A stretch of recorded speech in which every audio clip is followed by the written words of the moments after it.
lesson is focusing on King John. Now, we're going to go through Richard and John in a lot more detail when we get to units 2 and 3. But what unit 1 is more of an overview of each king. Now, what this needs to look at is exactly what we looked at with Richard first. What was King John's claim to the throne like? How did he secure the throne? And what was his character like? And what we need to do here is to really make a comparison of the two men. What was John like in comparison to Richard? Did John have an easier or harder time to claim and secure the throne as Richard? Now, before the lesson starts, if you just answer all these questions, okay, in whatever order you want, and then we'll go through them. So these are the questions.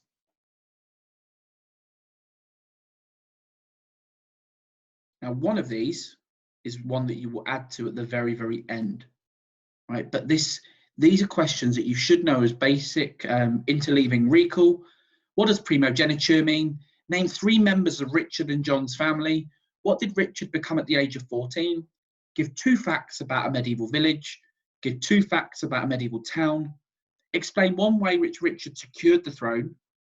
This one we'll be able to do by the end of this lesson. Explain one way which John secured the throne. And give 2 jobs of the medieval priest. If you want to spend just a few minutes going through these, you can pause the video, and any that you're stuck with we'll go through at the very end. So, going to the next part. This again is what the exam board give us as teachers to be able to teach the topics. Now, in the last lesson, we looked at how power was secured and character, and this lesson is going to be focusing mainly on this whole bullet point here. John as the king, his claim to the throne, how he secured his power, the murder of Prince Arthur, and John's character. Now, we're going to look at this in a bit more detail, especially the murder of Prince Arthur. We're going to look at that in a lot of detail when we get to Unit 3. But basically, if you just want a bit of a spoiler for this, Prince Arthur was John's nephew, and he was murdered, many historians say, by John. So that's focusing on this lesson here. Now, first thing we need to look at is the claim to the throne. But before we do that, we're going to look at John's experience. Now, very similar to what we did with Richard, we need to look at what experience John had before he became the king. Look at the good and the bad. Now, as we go through this, consider what you think is good experience and what you think is bad experience. Now, remember, we need to consider what makes a good monarch, right? And that's something we've done previously in a lot of detail. So let's have a look. He was born in Oxford in 1167. He was the 4th son of Henry II of Eleanor of Aquitaine. He was his father's favourite son. Now, realistically, you just have to look at our monarchy at the moment and look at Prince Harry. The chance of John becoming king was very, very small. Why? Because he was the 4th son. The chance is that if all of those sons survived, then he would have had no hope. But luck shone down on him, and John did become the king.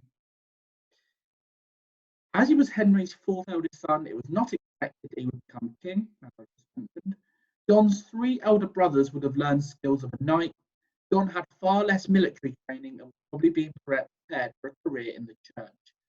Big alarm bells there. The fact that John had more of a religious background rather than a military background, that's a very poor experience.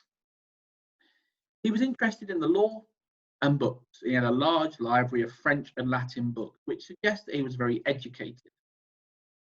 His character, he was very intelligent. He was bad-tempered and cruel, and we're going to learn a lot more about that later. But the things that King John did, I mean, if you look, and there's one story of a man called William de Broye, and King John had lent William de Broye some land for some money. William de Broye didn't pay John, and as a response to this, King John captured his wife and his son and starved them to death.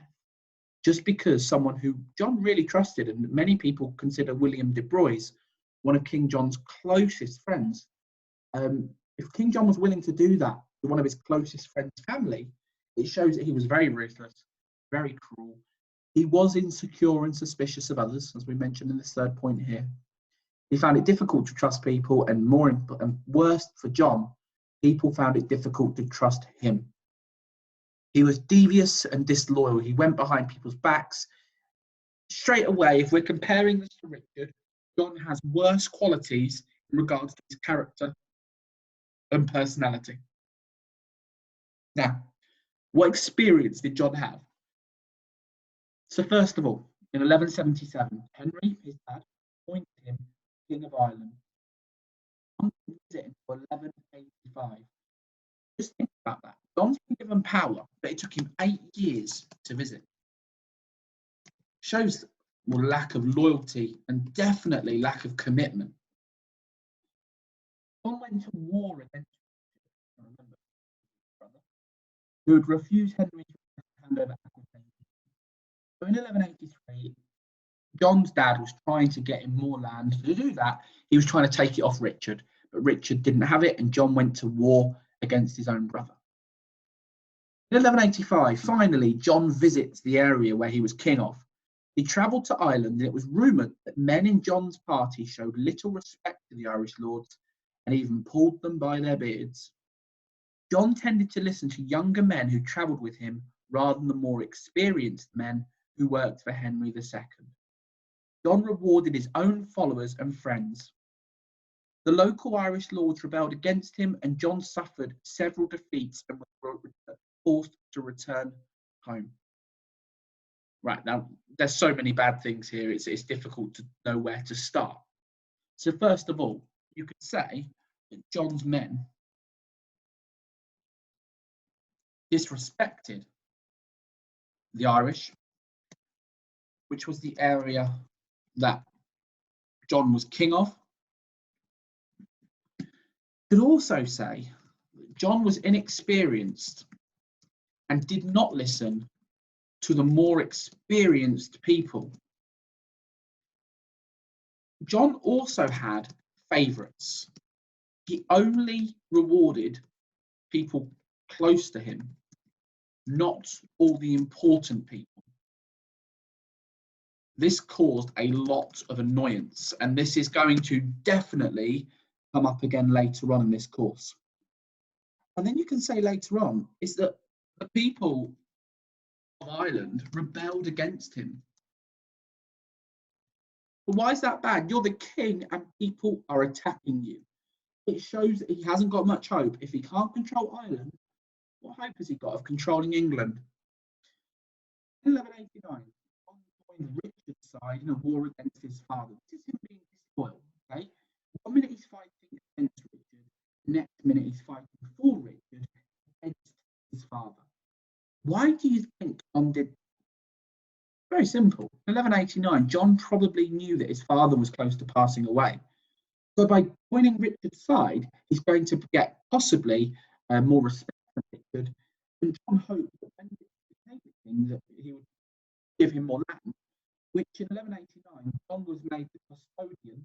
Custodian means you look after Cornwall, Dorset, Somerset, Nottingham, Derby, and Lancaster.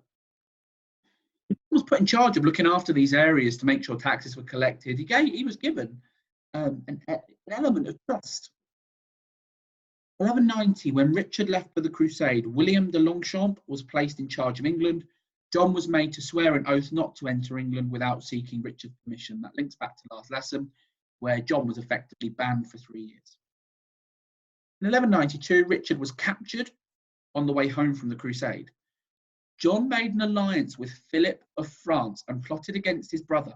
So John joined the enemy to plot against his brother, who was in prison.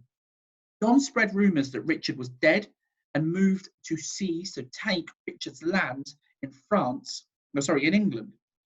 Richard's supporters remained loyal and laid siege to John's castle. So Richard's own people fought against John. When Richard returned, John threw himself at Richard's feet for mercy. So he was apologising, threw himself at Richard's feet and how sorry he was. And Richard forgave John and allowed him to take control of the land that he used to have. And why did Richard do that? Probably because Richard wanted an easy life and knew that if he had John on his side, better than John not being on his side. In 1196, John joined Richard's army in France, fighting against Philip II, which allowed Richard to regain Normandy. In 1199, John becomes the King of England after the death of Richard. Very mixed bag, because he definitely has elements of good. He definitely has more aspects of bad. So if we think about the good things that we can talk about here, first, you could say his interest in law shows he could be fair as king. That's just an inference. It's very intelligent. That might get respect. Finding it quite hard here to actually find good things about John, which is why a lot of people say that, John was a failure, he was a bad king, but we do need to look at it both ways. We can't just make an assumption in history. You're looking at the end of Richard's reign to find the good things about John. So you could say, for example, John helped Richard fight Philip in 1196, which would be good, as it means Philip is weakened. And you could say that by joining Richard in 1196, he's building his military experience. But that's again another far-standing inference we're making.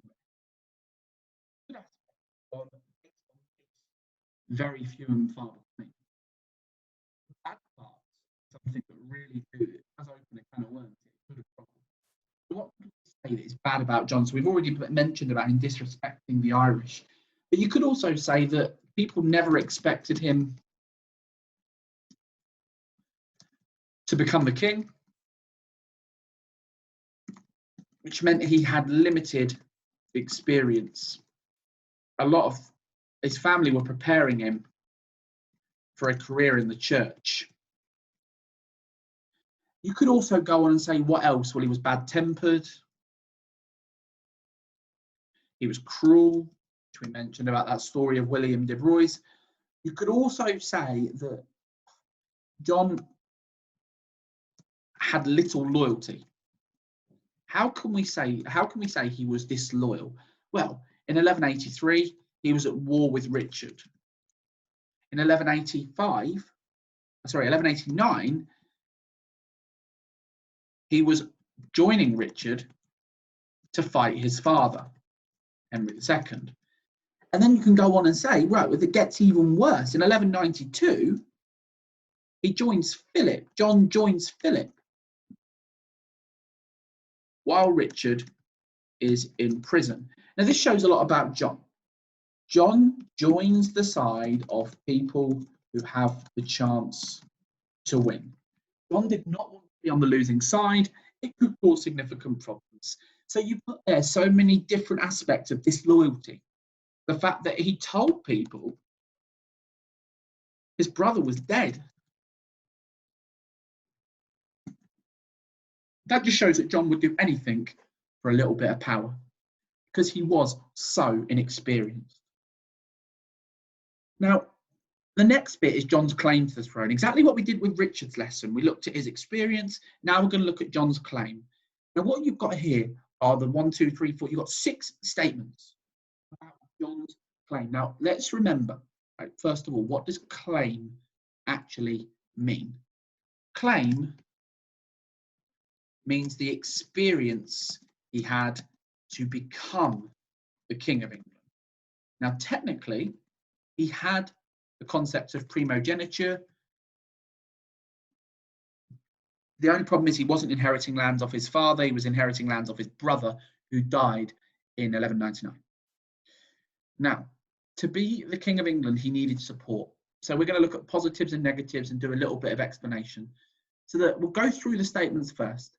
The claim was supported by his mother, Eleanor of Aquitaine, William Marshal, one of the greatest knights and most important barons, and Hubert Walter, the Archbishop of Canterbury. So first of all, John was supported by the most important people in the country. Right, well, why is that good? Well, if they support him, others will. Which means that John, if anything, inherits respect due to support from other people. Okay? It's nice and simple. If the most important, one of the greatest knights supports John, then army is going to respect him because William Marshall does.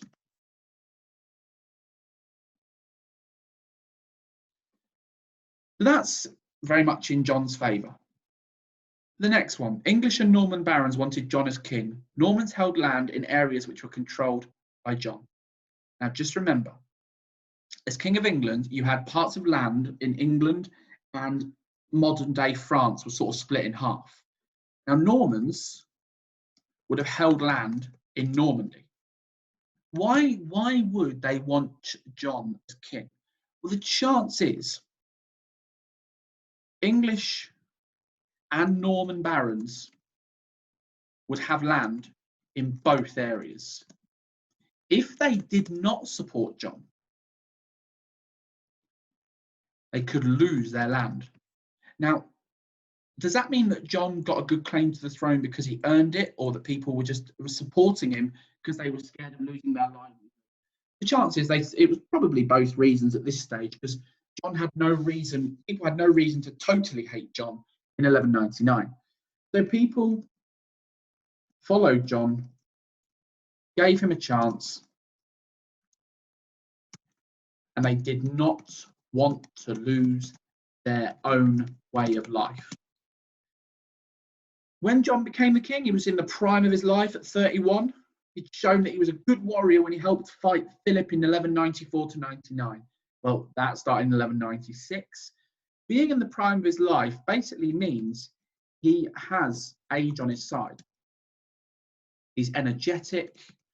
He's beginning to develop his military skill. People should view John as a long-term long-term stability for the country. Richard put them in a great position. John, it sounds awful, but John really didn't need to do much to make it stronger. Richard set everything up. Henry II also put a lot of positive things in place. But for John to mess this up would have been really difficult to do. Spoiler alert, he did. He messed it all up. Now, the next bit. Elder brother Geoffrey, the Duke of Brittany, who died in 1186, the son, Arthur. Primogeniture suggests that Arthur had a better claim than John. Now, I'm just going to quickly sort of go through this concept, okay? So, if you think about today's royal family, William and Kate, they've had children, and what those children have done is they've pushed Harry lower in the sort of the claim to the throne. Harry will not become the King of England now because William and Kate have had so many children that Harry moves further and further down. Okay, so some people believe that because Arthur was the son of Geoffrey, now Geoffrey was supposed to become the King of England. Problem was, he died in 1186. So some people believed that his son had a better claim than John, which means that some people supported Arthur instead of John. And why might this be a problem for John? Well, it's a problem because there was a threat to his power. This is something that Richard didn't really have, okay? And I'll add that there. This is something Richard didn't have. Why? Because mainly John was so weak. And by the time Richard had become the king, it a lot easier. Some barons in Brittany and Anjou preferred Arthur's claim, both areas of the Angevin Empire. Arthur's claim was supported by King of France, Philip, but very much linked into this last point here. The fact that some parts of John's own land were supporting his rival, that's a problem for John. John had not had the best lead up to becoming king, including having no land, being known as Lackland. The only time John was given responsibility, he disrespected the Irish, and it took him many years to show his face there. What does that show about John? Well, it shows that he was inexperienced. If he couldn't control Ireland, could he possibly have a hope in controlling the Angevin Empire? That's, again, a negative. So this was John's claim. You could say there were parts of it. Everything about the politics. This one here, this one here, this one here. Then it becomes negative, and the main reason it's negative are two things: Arthur and John's experience. Nevertheless, John does become the king in 1199. So regardless of the issues to his claim, he becomes the king. But how does he secure his power? Well, this was very different to Richard. Okay, Richard secured his power because he had such an easy claim to the throne, it wasn't as difficult. But John had a much more difficult time securing his power. So let's just have a look at what John did to secure it. And then we need to look at positives and negatives and explain why. So Arthur was only 12 at the time of Richard's death and regarded as a foreigner by the English. Eleanor of Aquitaine supported John. It meant many barons also supported him. So John got lucky here. John secured his throne here because Arthur was too young, and many English people supported John due to seeing Arthur as a foreigner. This, in many respects, you could say, was lucky for John, that number one, Arthur was so young, and number two, the English people wanted that stability and having John, the brother of Richard, as the king. John took his oath very seriously. After he was crowned in May 1199, he visited shrines at Canterbury and Bury St Edmunds, which are some of the most important religious places in England. How's that going to secure his throne? Shows he's serious.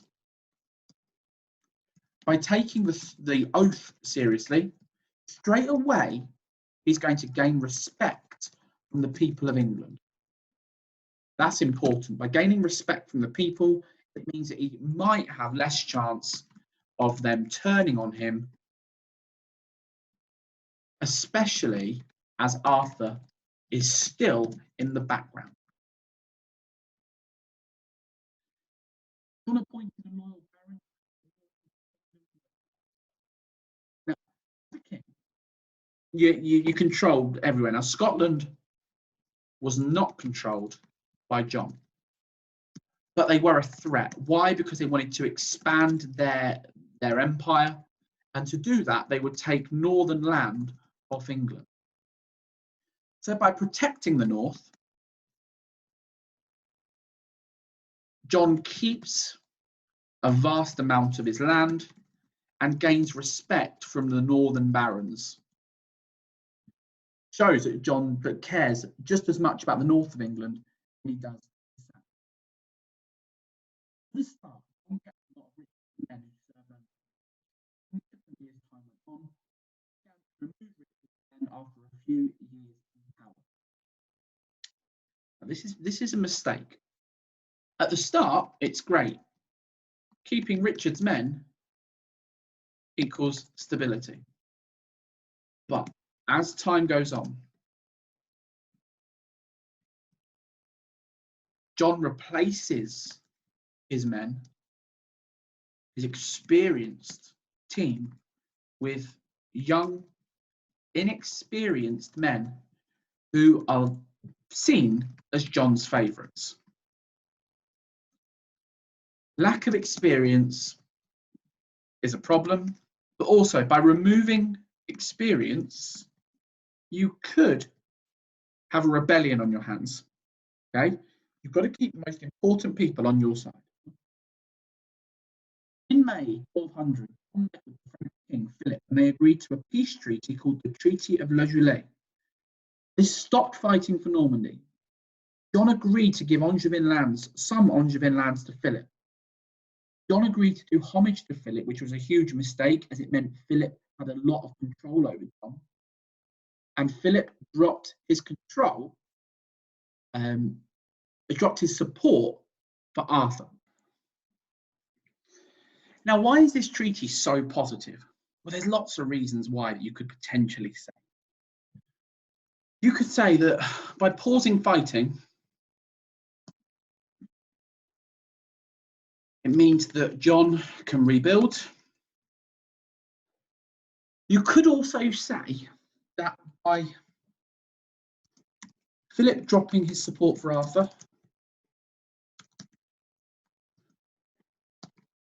means that Arthur becomes less of an issue for John.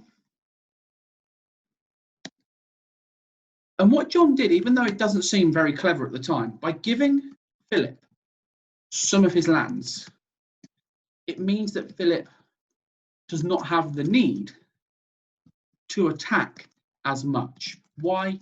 Well, because it's expanding his own empire. Some big problems that John did here, though. Okay, the fact that John agreed homage to Philip is a huge problem. It basically means that Philip is John's lord. It gives Philip an excuse to attack if John does something wrong, which he does do later on, which we'll look at in Unit 3. And the fact he's giving land away, even though it seems good, doesn't it show the weakness of John? He has to compromise his empire before he actually can get power himself. So rather than being a strong leader himself, he compromises his own empire, giving land away. The last one here. In 1202, Arthur was captured after a battle at Mirabeau. The events of this damaged John's reputation. John could have ransomed Arthur or put him on trial. Remember, ransom means he could have got someone to pay money for Arthur to be released. John ordered that Arthur should be castrated and blinded, and it led to a lot of barons changing sides, and they began to support Philip. This, many argue, was the beginning of a big problem for John. Okay, did he act in a chivalric manner? No. John basically here took the law into his own hands. He had no right to kill his nephew, and by killing him, it turned people against him in the long run. It showed that he was unable to control his kingdom, and the only way he could control it was by force, which was not a good trait of a monarch in this time period. So did he secure his throne well? Did he secure it as well as Richard? Yes, in places, no, in the majority. That's the biggest problem here, is that most of the time he didn't do it properly. And the things he did wrong, he did very, very wrong. So what we've got here, we've got aspects of his character which you can infer. We've looked at his background, we've got his character and personality here. We've looked at his claim to the throne, and we've looked at him securing the throne. What you've got here is a picture of John. Now, you've seen the similar picture of Richard. Now, how could you argue that John is weaker? So first of all, he's not sitting with as much, with the same posture as Richard. He's not holding a sword, okay? The church is in front of him, which may suggest that the church has more control over John than John has over the church, which we'll look at again in future lessons. if you got a question saying explain how or how far you agree question, how far do you agree that John did not secure the throne as well as Richard? You've definitely got examples here of John not securing the throne, especially looking into how he got rid of his enemy, well, his own nephew, Arthur.